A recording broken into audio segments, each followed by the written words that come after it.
Welcome to the Yahowah blog. I'm your host, Craig Winn. This will be part 14 of Dowd-Song. This, as I have shared with you all the way through the process, is the single most important declaration in the universe. And that says a lot. I mean, obviously, Yahweh inspired Moshe to transcribe the book of Bereshith in the Torah. And then Moshe lived the experience of Exodus as Shemot. He certainly lived all of the details and experience. Of course, much of what was said also, though, in the book of Korah, Leviticus, is Yahweh explaining these are the things that are going to happen and what they mean. But also, Moshe lived through that as well.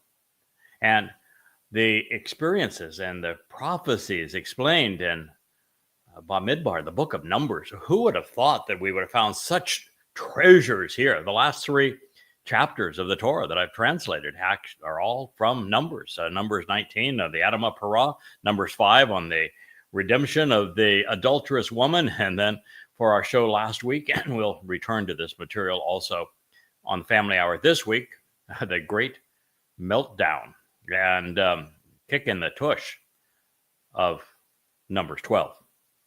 And so all of this is something that Moshe experienced. And when you move to Devarim, it's actually Moshe's words. I mean, obviously he's inspired by God, but he's inspired by God very much the same way I am when I bring these programs to you. You say, well, wait a minute, he's a prophet. That's got to be different. No, not really all that different. A little different, but not all that different. If you listen to Moshe's presentations throughout Devarim, what he is doing is saying, Yahweh explained these things to us, and I want to remind you of what God said, filtered through my words and your experience, so that his message resonates within you, so that you come to better understand the points he was trying to make. That is really the essence of Devarim, called Deuteronomy, words. And so all of these things were exceedingly important, as were all of the prophetic revelations from that point on. And that all said, when you get right down to it, and you want to say, what should I consider? What is the single most important thing for me to read, and most importantly, to understand? If I want to appreciate what God is offering, what he expects in return, what he really despises, what causes him to look at us and be just disgusted, what causes him to smile in a loving embrace? How did God go about making it possible for us to be part of his covenant family? It is these things, and with whom he worked to achieve these things, and then through whom he is working to convey them to you, that is the essence of the 89th Psalm. And so if we're looking to be part of the covenant family, if we're looking to benefit from the Moed Mikra, if we want to know through whom Yahweh has chosen to work and convey his message and have a genuine understanding of it,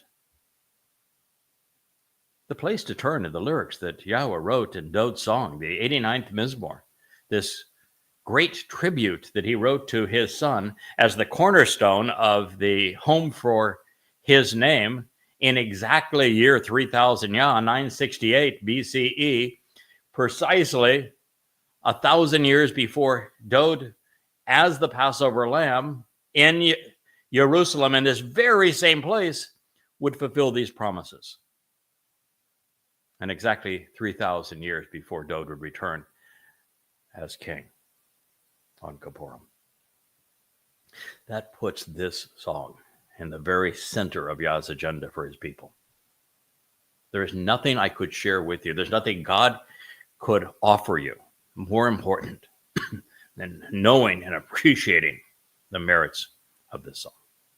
Now, excuse me, as we have worked our way through this process, you'll note, I'm sure you already know, I have spent as much time, in fact, I have spent far more time sharing with you what this means to you, how to best appreciate the nature of the words that Yahweh scribed so that you can capitalize upon them and apply them to your life. I've spent more time on the explanation than I actually have on the translations. Now, there are a lot of people now from what we call the hive that are out there trying to condemn me, little stingers everywhere, and they've got their own little talking points. And their big talking point is that my translations are really good, but my interpretations, my commentary, and the insights that I have delivered, well, they're a waste of time. In fact, they're counterproductive. Just ignore them.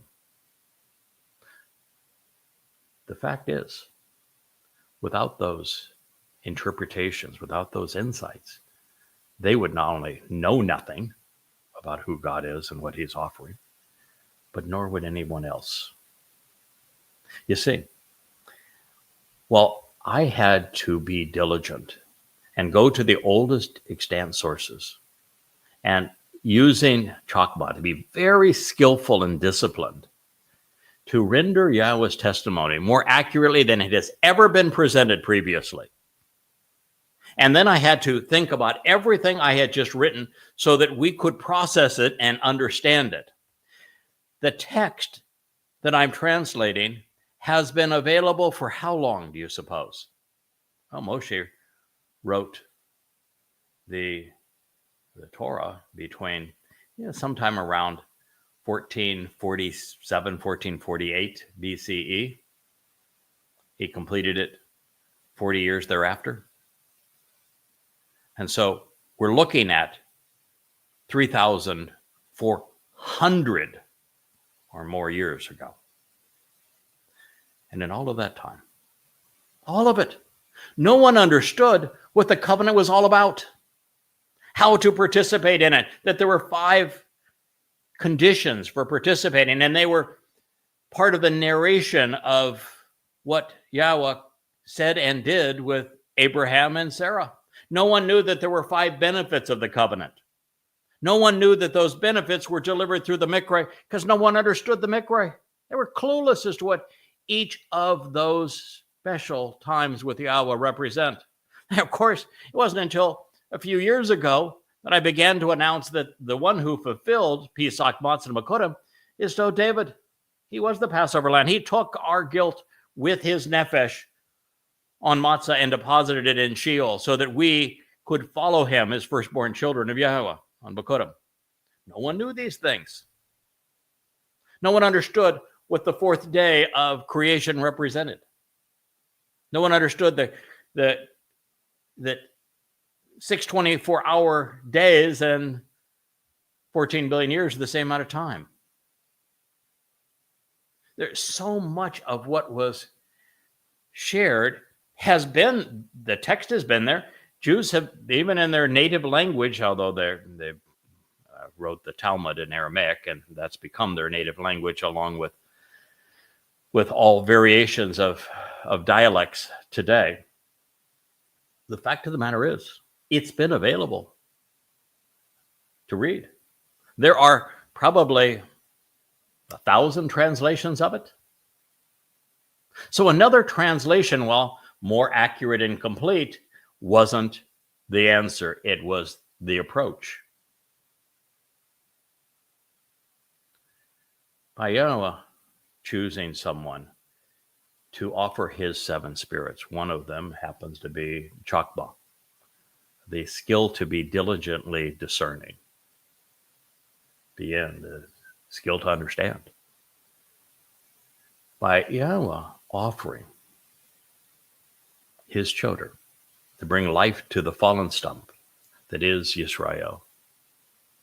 These insights, by diligently translating, coming to understand all of the words, and sharing how those words relate to the big picture that Yahweh was drawing.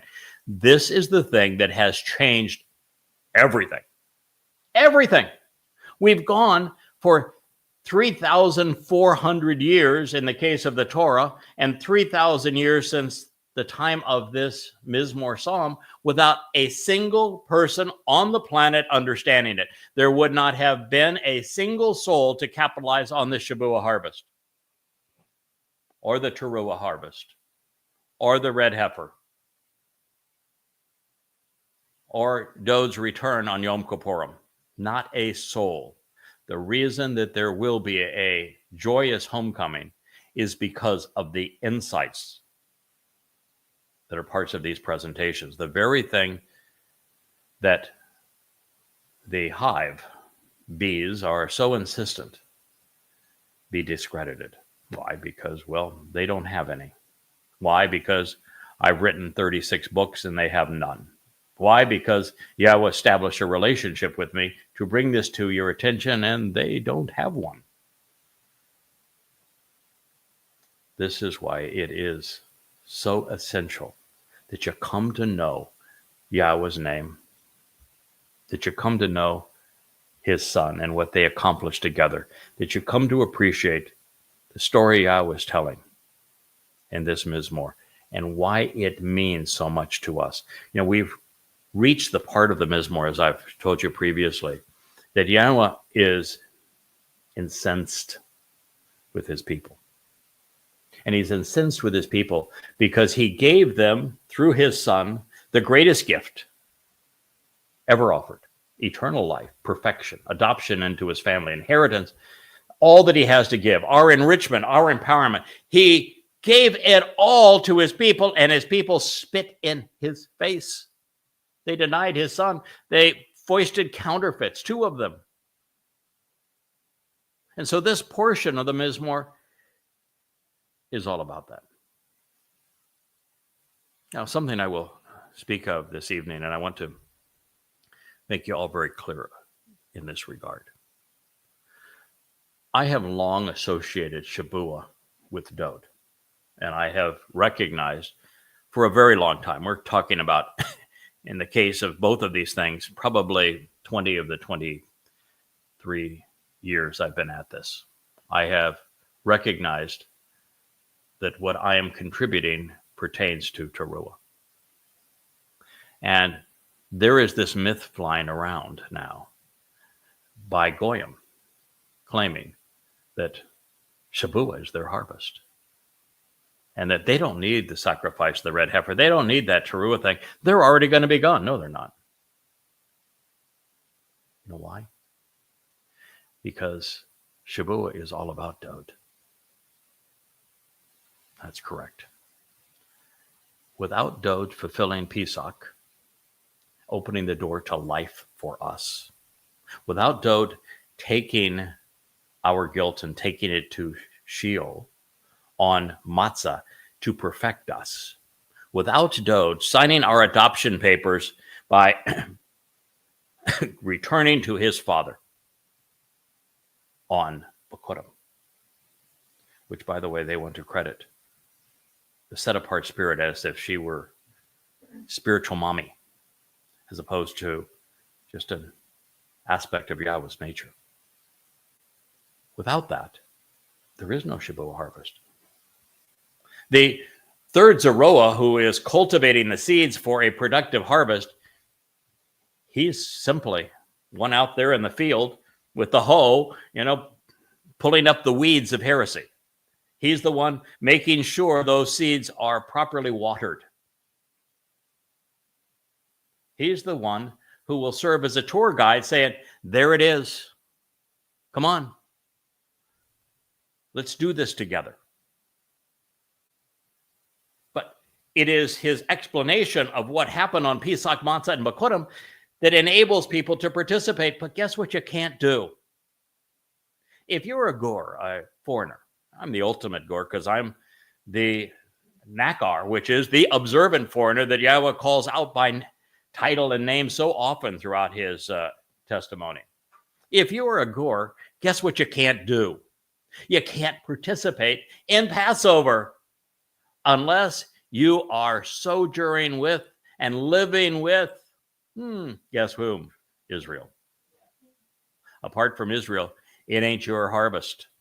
You can't participate because you can't participate in Pesach.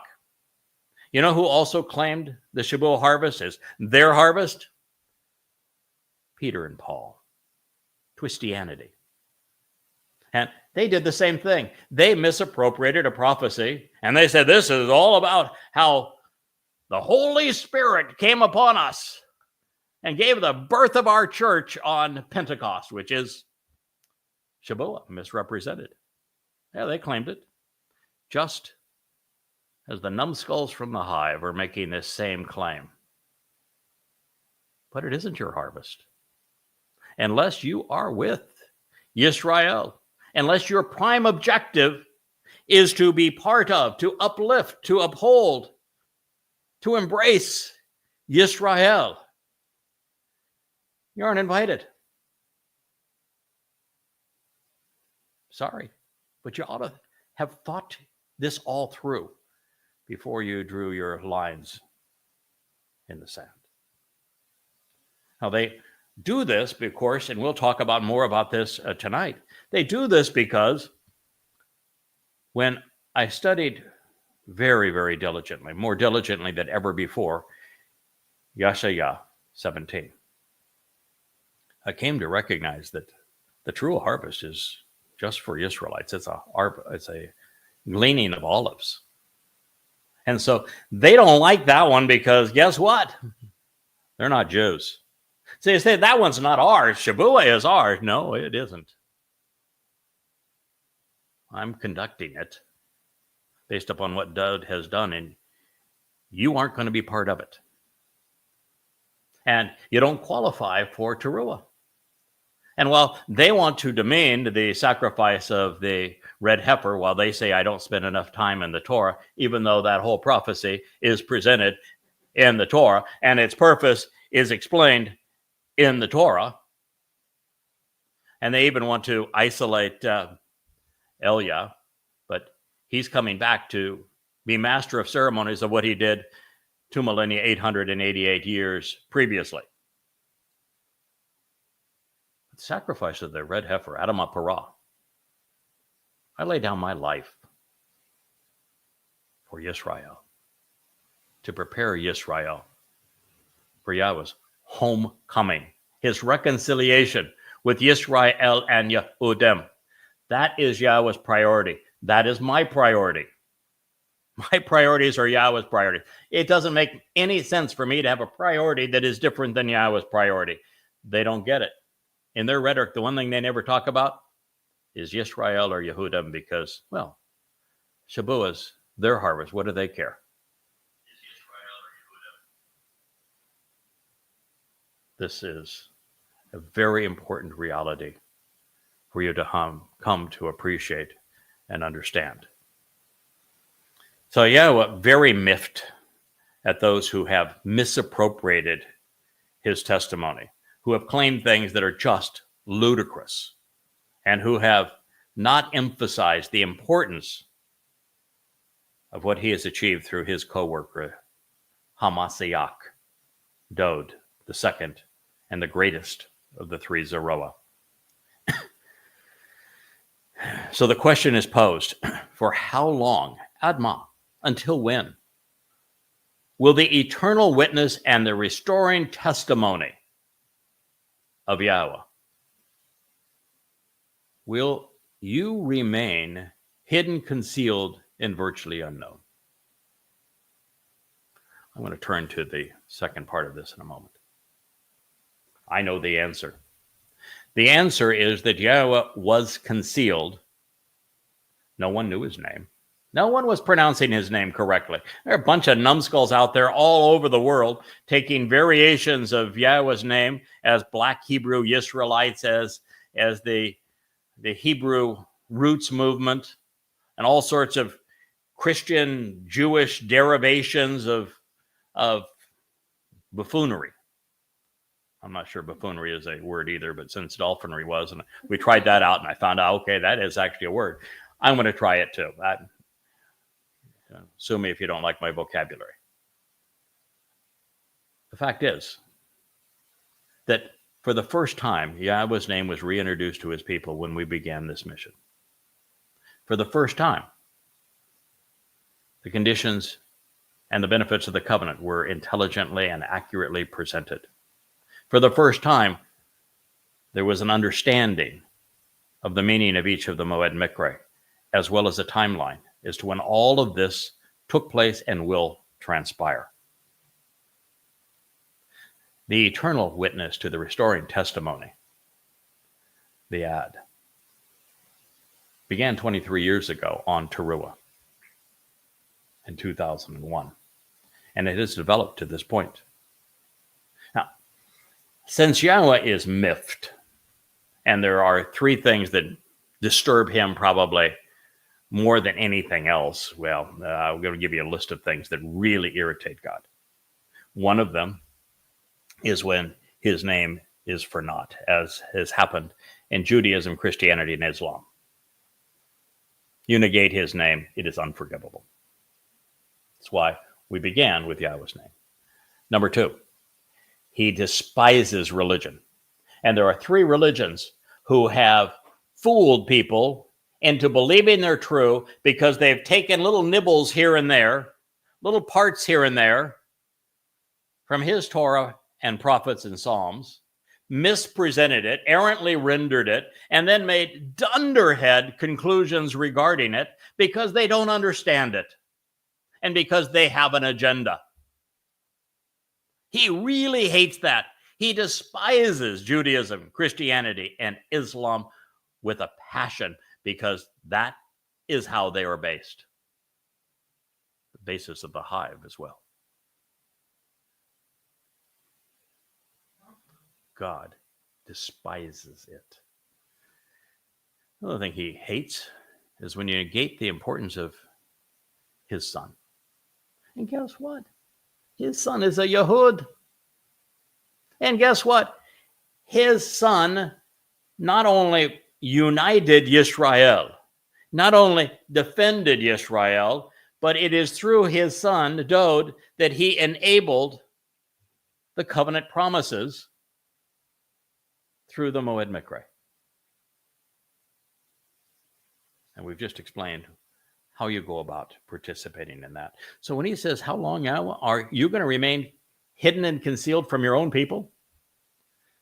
The veil began to be lifted up and carried away in 2001. And where did Yahweh ask me to begin? Islam. Why? Because Muslims are gunning for his people. Because Islam is a plague of death that exists to annihilate Jews. It was essential that we understand and communicate precisely what it was that was causing his people to be hunted and exterminated by this demonic religion. And he says, I want you to start there. Because once you understand who Allah really is, you know the adversary. You know the whole mindset of religion and how Satan has to target Jews to have any chance of success. He asked me to start there. Guess what? I did. And then when they attacked again so viciously, and they replicated the attack on Israel on 10/7/23, an exact replication. Okay, they were riding motor scooters instead of camels. I get it. Okay, they were using, well, they used knives in this case too, but they were using swords instead of AK-47s. Those are implements. They're irrelevant to the mindset. The mindset of what occurred with the rapes, the tortures, the beheadings, the mutilations, the plundering, the abducting, and the mass murder of Jews by Muslims on 10/7/23 is exactly what Muhammad did to the Jews of Arabia over and over again. And guess what? The only person who knows exactly how that happened and can now document it.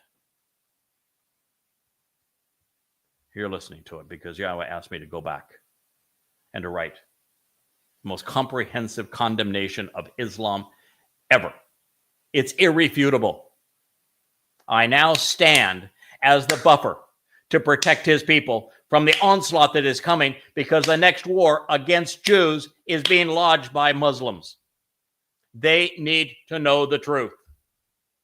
I went back into the swamp on Yahweh's instructions to create the most comprehensive presentation of that ever, and I ended in the final and 5th volume by presenting what it was that they corrupted,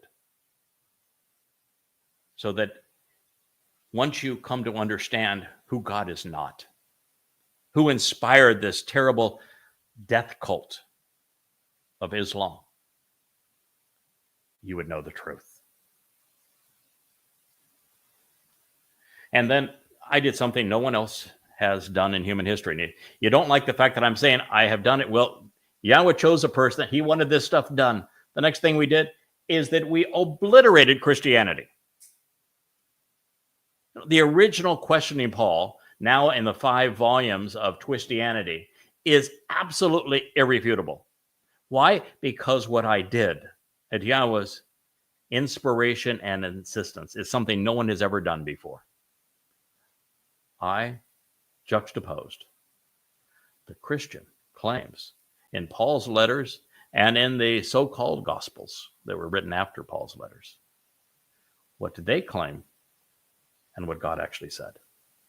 No one has ever done that before. And so I have irrefutable proof that the most grievous of all lies, which was the counterfeit Messiah, the counterfeit Son of God, this mythological misnomer, Jesus, it isn't any better if you give him a name like Yeshua. It's still a lie. It's a counterfeit. That he never existed. He was a figment of Paul's imagination that then was weaved into the Gospels. And this counterfeit is what hid the truth. So when we read this passage from Yahweh that he inspired here in the 89th Mizmor, you need to know this is what he's talking about.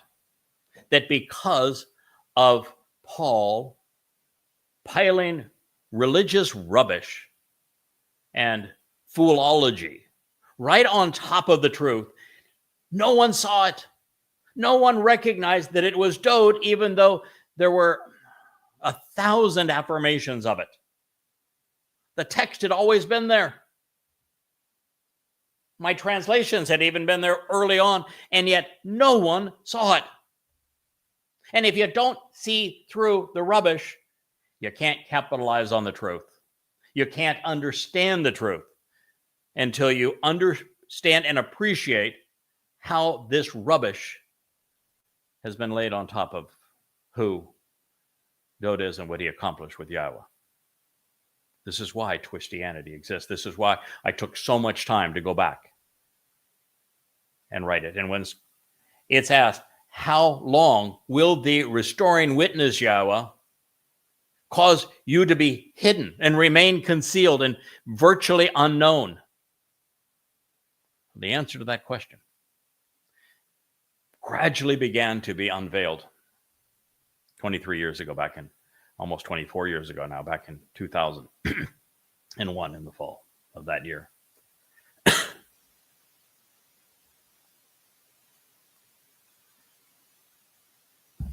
And piece by piece, translation by translation, thought by thought, we piece the whole story together. We know how it all fits together.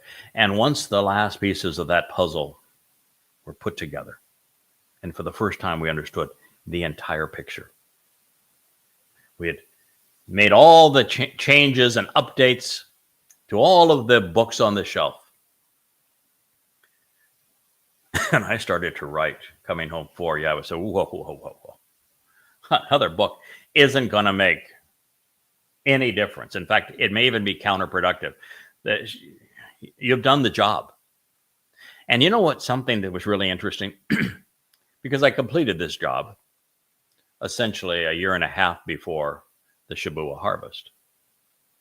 What that means is those 35 books on the shelf, I've written 36, I think it's 35 or 34 on the shelf right now, and I've written 36,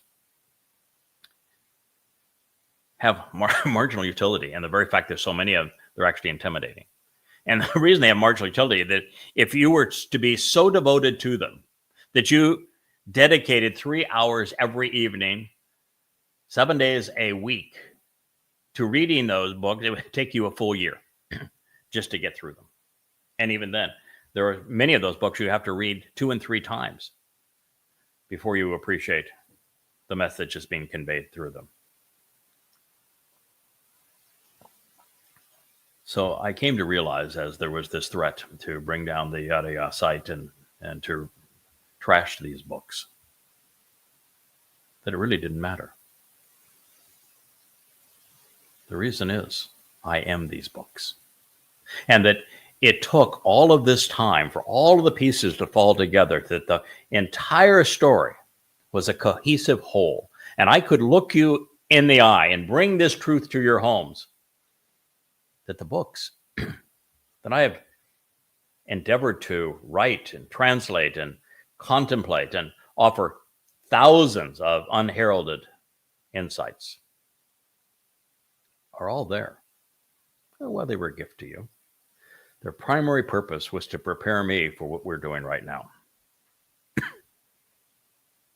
That is why we're here. I am the books. I am the understanding. I am the beneficiary of Yahweh's 7 Ruach. And I'm able to look you in the eye and tell you that the answer to the question is now. For how long, Yahweh? This was written 3,000 years ago, minus 8.5 years. For how long, Yahweh, will you remain hidden, concealed, and virtually unknown? God was hidden and concealed and virtually unknown until we began this collaborative effort together. Our primary purpose has been to make Yahweh known. And to make Yahweh known, that's a big story, because you got to know who he isn't. And until you clear away the rubbish of Christianity and of Islam and of Judaism, which I have done through goddamn religion, through Twistianity, and through Babel, 13 volumes between all of those. Until you clear away that rubbish, those who are reading these translations and considering the insights have no hope of understanding them. They're going to do some really stupid things until they are really free of it. And very, very few people have taken the time, even who have benefited from my translations and insights, to read those other books, and not just read them, come to understand the horrible nature of religion and what it has done to conceal Yahweh and make him unknown. Yahweh has been concealed and unknown by religion, the very things that claim to speak for him. Judaism, Christianity, and Islam have played the greatest roles in human history to make Yahweh unknown, to hide him and conceal him. And if you are just going to be a dunderhead here, and you're going to say, wait a minute, well, they speak about God. How can it be that God was virtually unknown? When I started this, there wasn't a single person on the planet that knew the proper pronunciation of Yahweh's name. There wasn't a single person on the planet that understood the conditions or the benefits of the covenant. There wasn't a single person on the planet that understood what Yahweh was achieving through his Moed Mikre. There wasn't a single person on the planet that knew the role Dowd played, as it's being revealed in this song, to fulfill them. There wasn't a single person on the planet that knew that God hated religion. And so God was hidden because these things weren't known. He is no longer hidden. I am making him known to you. That is my job. He was concealed behind a mountain of religious trash. And that religious trash is still prevalent, which is why I had to write the 5 volumes of goddamn religion, the 5 volumes of Twistianity, the 3 volumes of Babel. And that's why I spend time on these other social media sites exposing and condemning this putrid alliance today, this such deadly and immoral alliance between progressive liberals and Islam. It is why I spend so much time standing up for Israel. If you don't stand with Israel, you do not stand with God.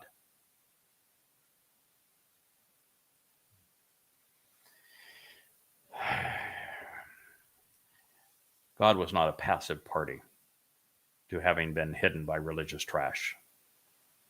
The conclusion of 89:46 reads, your righteous indignation, your overt displeasure, your furious antagonism is kindled and it burns imminently and prominently like a fire. Religious Jews, rabbis, the founders of the Christian religion, and all those who have promoted it, Muhammad and his demon-possessed jihadists, have kindled Yahweh's righteous indignation, his overt displeasure, and his furious antagonism. It burns prominently like a fire. You ever wonder why Yahweh appeared to his people? There's 2 forms. As a pillar cloud in the day and as a fire column of fire at night. He was disgusted by them. He had to obscure his presence in the cloud because they weren't prepared to see him. And he had to show his righteous indignation, how it was kindled like a fire in their presence. And this has not changed. And until you understand that you have to walk away from, disassociate from progressive politics, right-wing conspiratorial nonsense, patriotism, militarism, Islam, Judaism, Christianity, socialism, big government, if you will. If you don't walk away from those things, you are not going to be part of the covenant family. And while you walk away from those things, it's essential that you not walk away from Israel. Which means the only way you can accomplish this is to bring them with you.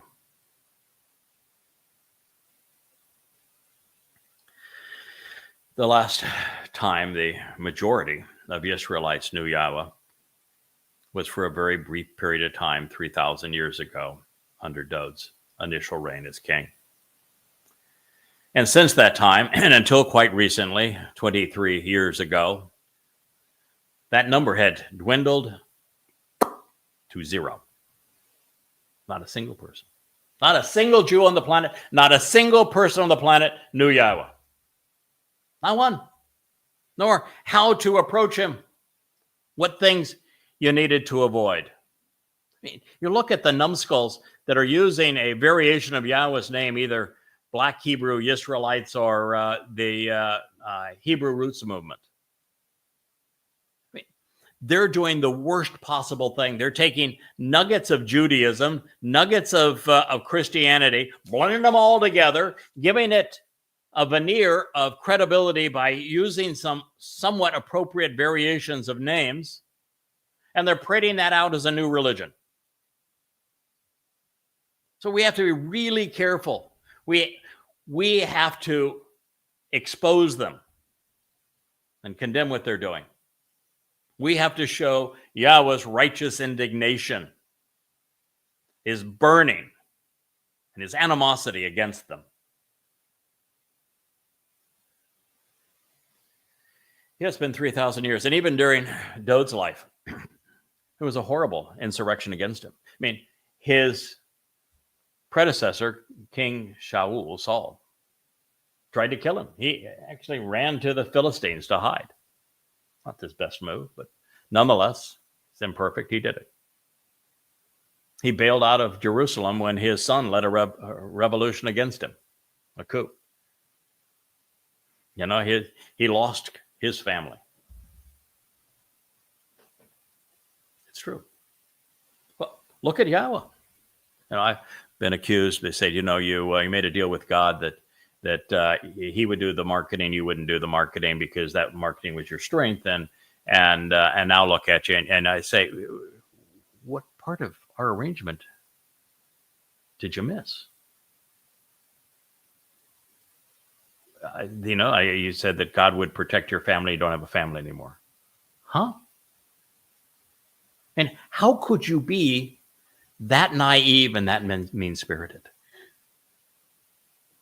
I went and did what no one has ever survived.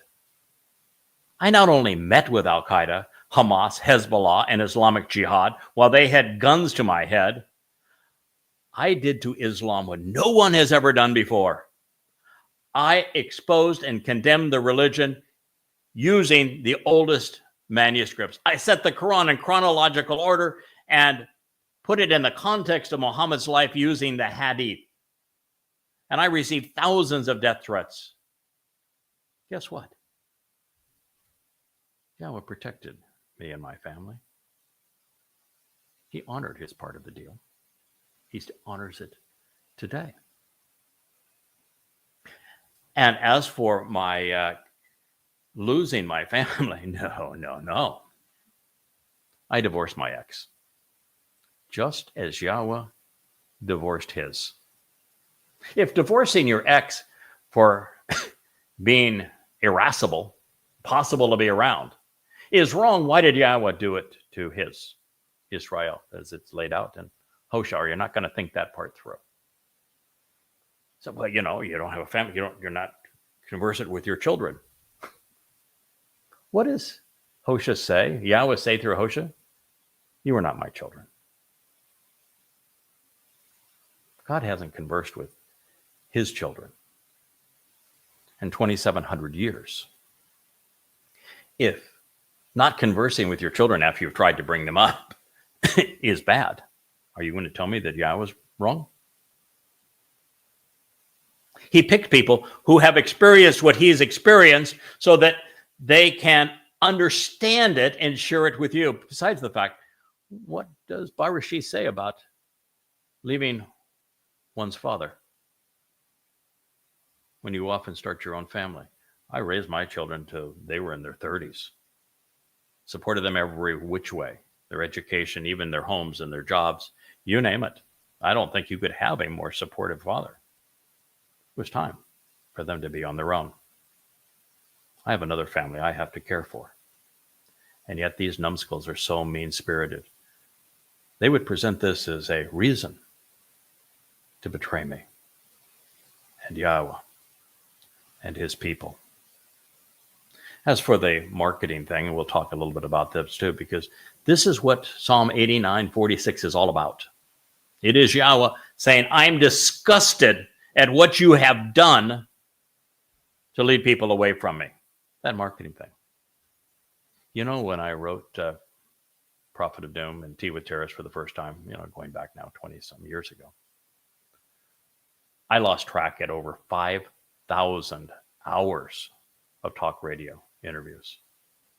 5,000 hours. You know how much that would cost if you had to arrange it and buy it? First, I don't think you even could.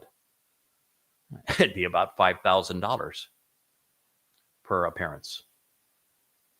All just happened. Yahweh did exactly what he said he was going to do. He arranged for all of that message to be conveyed. He did the marketing. Thank you. Since that time, I've devoted myself to being a bookworm. I translate, I think, I write, and I share. in writing. That's why that bookshelf sits behind me. That's why there are so many books on that shelf. That's why now I can talk to you eye to eye. And all of that time, I didn't do anything related to marketing. And even now, when Yahweh says, okay, enough books already, I want you to talk directly to my people. It's time we talk directly to my people. I'm not doing the marketing. And the people that began the process flubbed it up miserably. They were awful at it.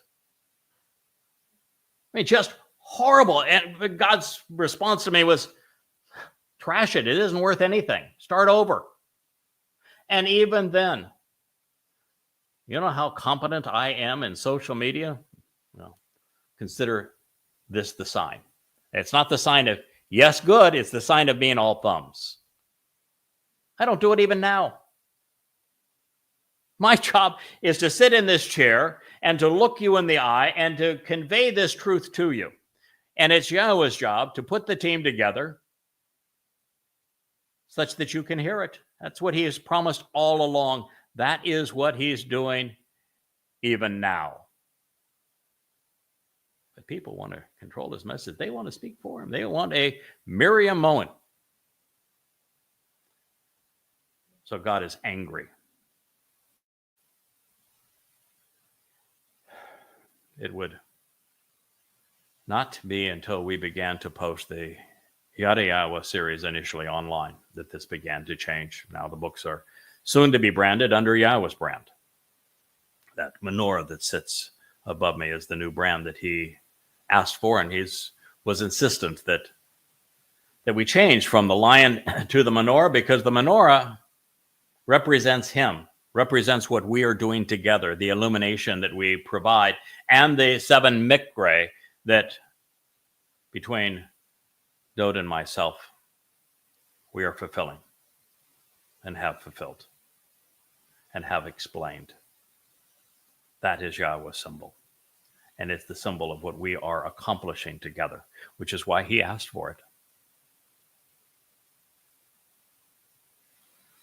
And this microphone and that camera,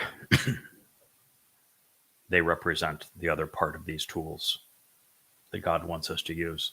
And I greatly appreciate you allowing me to come into your home, to let me share these things with you, these truths with you, so that you can join us as part of the covenant family. So now as we rebrand, and Yahweh has said this is going to be the Yahweh blog, I could not have imagined that I would ever use blog and Yahweh's name together, but this is the mechanism that exists to communicate with the world. Okay, I'm an old guy. You don't teach old guys new tricks. So all I can do is just be real with you. You know, our last program, my wife and producer, she hadn't slept. She fell asleep. I don't know how it gets any more real than that. You know, I'm having a cup of tea with you today. This is as real as it gets. We turn on the camera. We go for an hour. I share what I've come to know. And then we do it again. And we do it again. Why? Because you're worth it. Because I want to spend eternity with you. But that's the small part of it. It's because Yahweh wants to spend eternity with you. He wants your presence to enrich the covenant. And then against all of this, you would hard to imagine that 1.8 million Haredi parasites are so intellectually incapacitated by their rabbis that they will contender to engender Yahweh's overt antagonism and burning indignation without any hope of future awareness. All the while, they disparage Father and Son by claiming their appalling religion makes them righteous, as they cite one rabbi after another. They cite their Talmud and pretend that it's Torah. These books, which are currently labeled under the Yada Yahowah series, and will, once the dust all settles, we accommodate what Yahweh asked of me 3 months ago, and they're rebranded under that menorah and under Yahweh's name, then they will be so for a reason. It seems more appropriate to please our God. We have a real simple relationship, Yahweh and I. I listen to him and I do as he asks. Works really well. And so, as a result of that, we are not antagonizing him.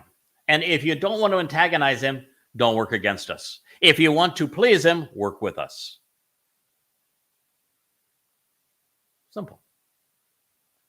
There are already 1.8 million shrill Jewish voices and another 4 billion Christian and Muslim voices fanning the flames of divine wrath. And now we have former insiders who want to carve up a slice for themselves. 3 millennia is a very long time, a very, very long time, at least by our standards, but perhaps not by God's. Time does not flow for him the way it does for us. Unlike creatures bound on earth, Yahweh, as a spiritual being, determines how he wants to experience time, varying the pace of its flow to suit his needs. He could have made his time with Dowd, particularly the early years, seem like eternity. He could make his time with Noach seem like forever.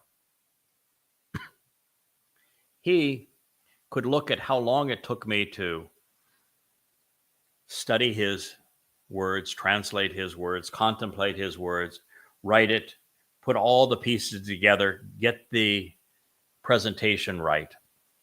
Over 23 years, I say, boy, that kid's not very bright, not very smart, slow on the uptake. Or he could say, it's been 3,000 years and no one got it right.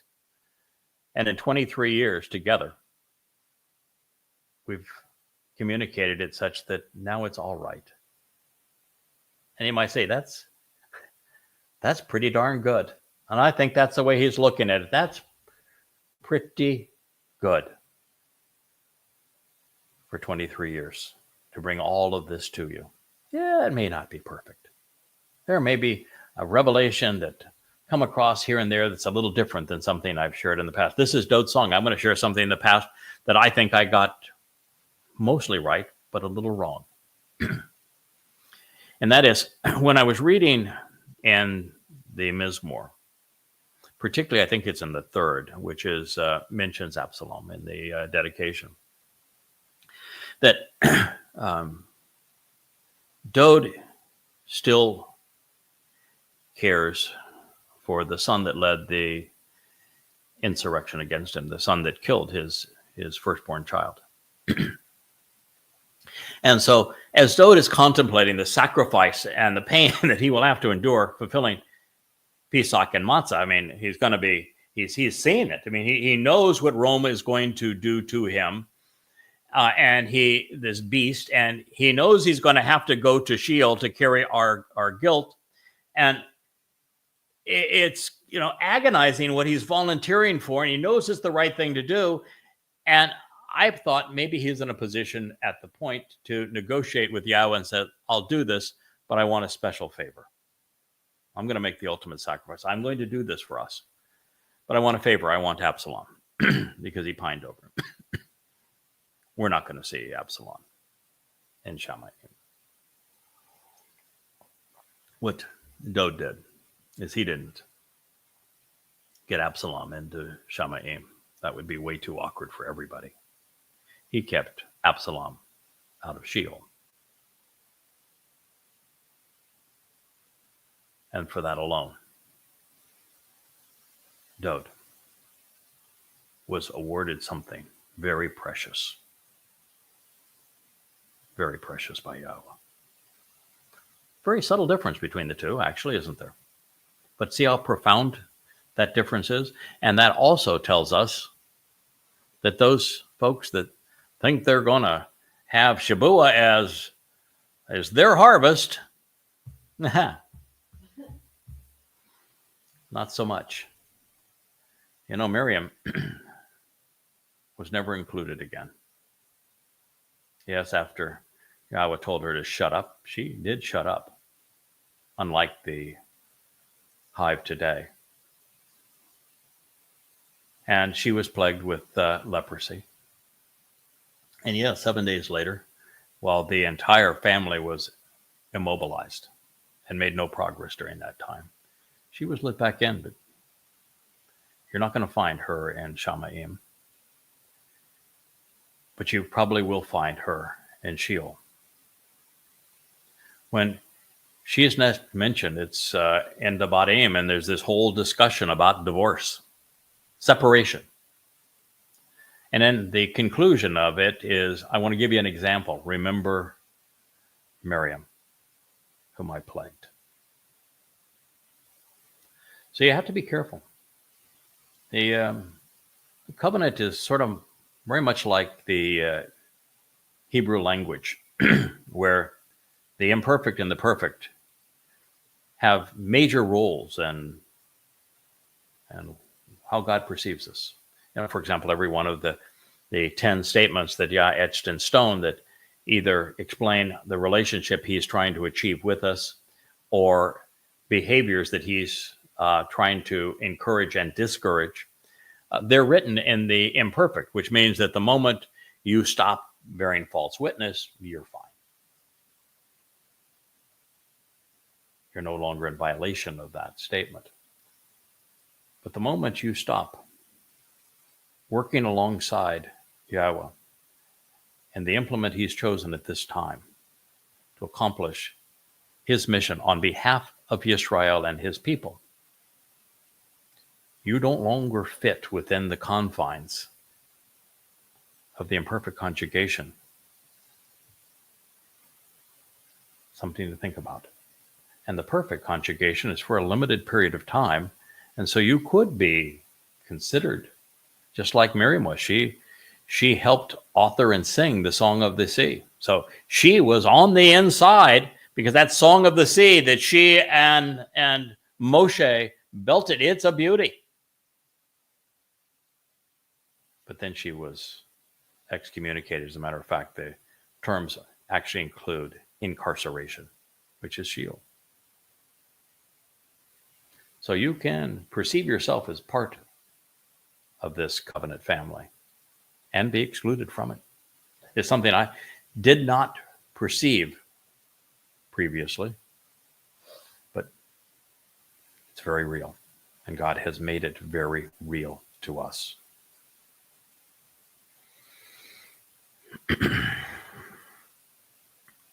So, as I've said, Yahweh can vary his perception of time, but from our perspective, 19 to 20 centuries have crawled past since the Mashiach Dowd fulfilled Chag Matzah. And they have been horrid, and they are far worse at this moment than ever in human history. And within the next year and a half, it is going to be hell on earth, if it isn't already in so many different places. That was funny. I was tweeting on X, and somebody had said, would you deport one of the Muslim progressives in Congress, Omar? And they said, would you deport her and send her to back to Somalia? And I said, no, I'd much rather escort her to Sheol, which is hell. And then I had to go back a moment less. Excuse me for the verbosity. What is the difference between sending her back to Somalia and hell? They're pretty close to being the same, aren't they? Well, fortunately, we have reached the conclusion of this interval. With each word we translate and share, Yahweh becomes less hidden, less unknown to his people. This is our time to make that so. Dowd has done with Yahweh all the work to have a productive Shabuah harvest. If you're listening and you want to participate, great. But our real work, well, it culminates on Towrah. And it's on behalf of Yehudim. And even this Shabuah harvest, it's going to be overwhelmingly Israelites and Yehudim.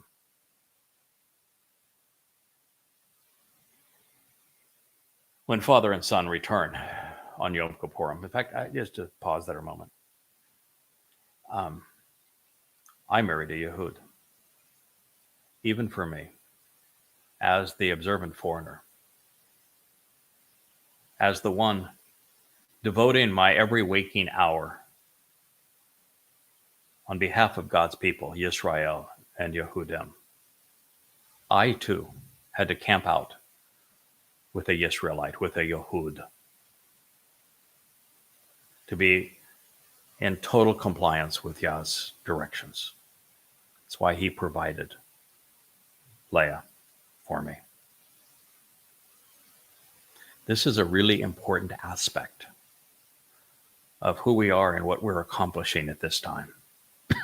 If you are not working on behalf of Yisrael and Yehudim, you are not working for Yahweh. If you think that Shabuah is your harvest, then I'm here to tell you it's not.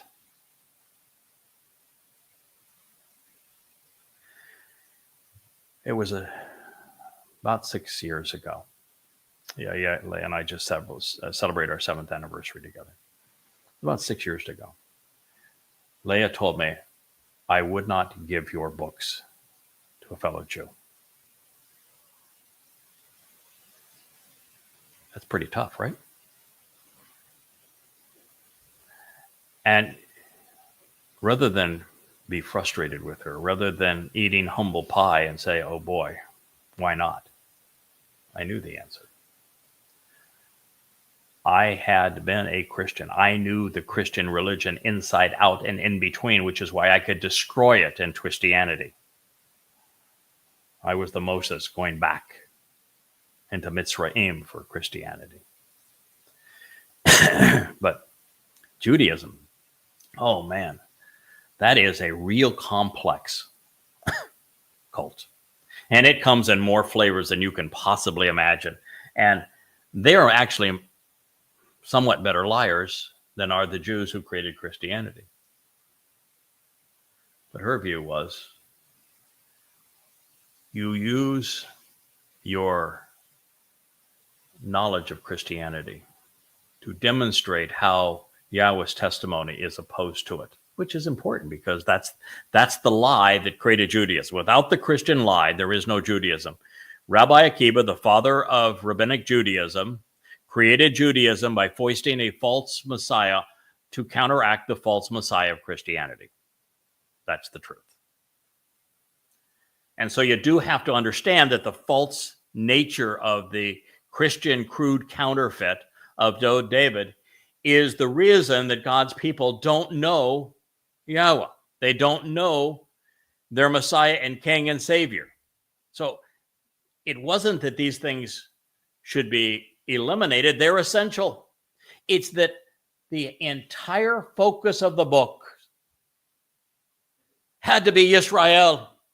That's the mission. God is calling his people home, Yisrael and Yehudim.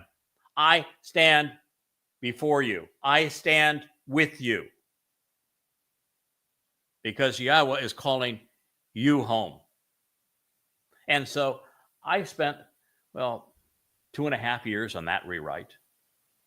And then several years more, making certain that every aspect of those books were properly positioned for the mission that Yahweh wanted, which was to call his people home. So as I look into this lens of this camera, you are welcome as a Goyim to capitalize on what we are discussing. You are welcome. You're invited, but you can't participate if you're estranged from Yisrael. And you need to know, my mission is to call God's people home. And if you wish to join Yisrael in their return to the covenant and to the Mikra and to Yahweh and to the Masiach Dowd, you're welcome, but not a part. She was right.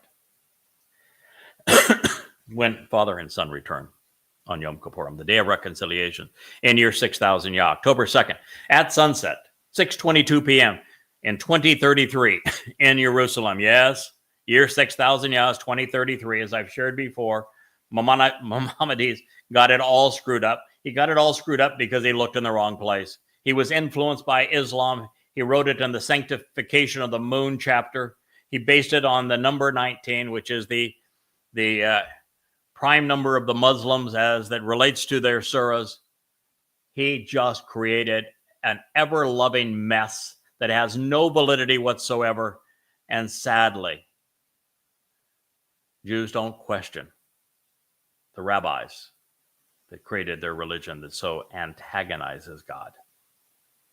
Anyway, that's 6,000 October 2nd, sunset, 6:22 p.m. in Jerusalem. And that's when Father and Son are returning. And it's all over the prophetic text. No one has ever set that date for you until I did so for you. And that's how you back date to get to Shabuah, so that the 7 years of the time of Jacob's troubles. And the Shabuah harvest that is 7 years before the Teruah ingathering happens to be on a Shabbat on May 22nd of 2026. So it is from these things that we're able to explain Yahweh's timeline and how to take capitalize upon it. So not surprisingly, all of this is the stated purpose for Yahweh's Torah, this sucker that grows up from the fallen stump, out of the rootstock that was Israel, all the way back to Dowd. This is the purpose of the Nakre, the observant foreigner. This is what Yahweh is accomplishing through the Nesh, the banner that he is raising now, so that you can know the truth. We can expect Yah is God, Elijah, and Yada, he knows, to arrive and let the world know in no uncertain terms just how displeased God is with humankind. And we will be there together again. First of Abib in 2030 is when our arrival will occur. And we will herald the arrival and the return of Father and Son. And now it gets personal, as should it be for all of us. I'm going to share this statement with you, and we're going to conclude this episode of Dowd-Song with these words. You have chosen to remind me, Zakar, to ask about the duration of life in this world and temporary things by contrast to eternity, especially how time flows differently relative to the observer. Ma Cheled, was it for nothing that you created each of the descendants of Adam? Mizmor, lyrics to sing, Psalm 89:47. You want to ruminate on that between now and our next episode of Dowd-Song? How profound that statement is. Excuse me for raising my voice, but I want to get your attention. Was it for nothing that you created man? It is so bad with the religious trash and the lies and the self-aggrandizements. And God, we got this cult now that is Mama God. It is so disgusting what people are trying to do to ignore the truth, to tear down the one who is bringing it to you, to disown what Yahweh accomplished through Dowd, what he is now making apparent for the first time in 3,000 years.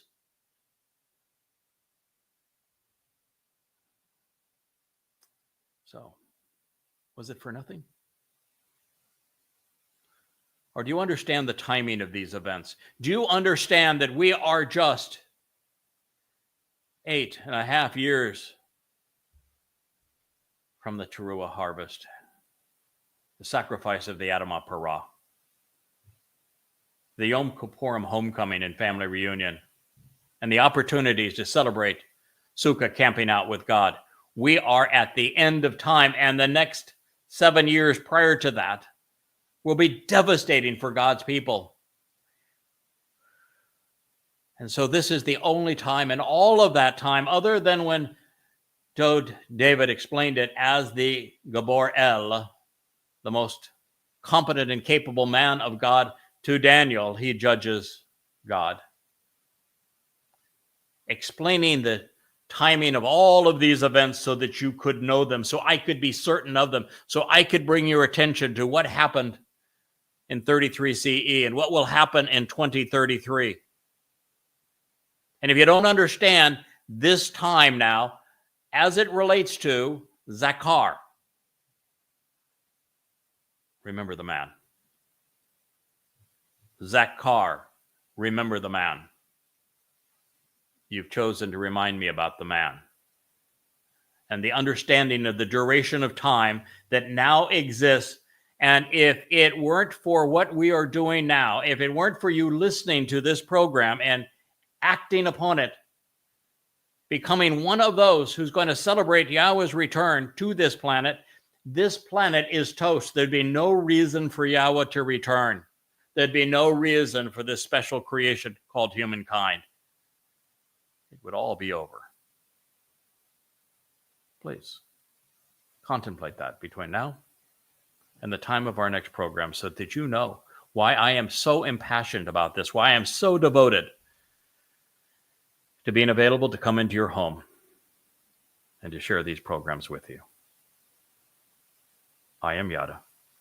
My name is Craig Winn, and I am the voice of Yahweh. I thank you for listening.